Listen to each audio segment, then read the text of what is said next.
Today I'm taking the kauplus 1/4 inch mini bit ratchet set.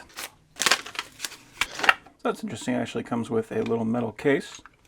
And we've got our ratchet set. So it comes with our 1/4 inch ratchet. Nice tiny little thing. We do have a reverse function on it. And that is a pretty nice feeling ratchet. That is a push button release. And when we push that in, that will allow that detent to sink in so that we can drop off of our sockets. We also have an extension. So if you need to get a little deeper, we can do that. We got 3 security Torx bits, 4 hex bits, 2 flatheads, and 3 Phillips. Looks like our sockets are metric. This is a 14mm, and that goes down to a 4mm. And then this guy is just a bit holder, so we can take these bits, snap it in there, and then use this as a ratcheting driver.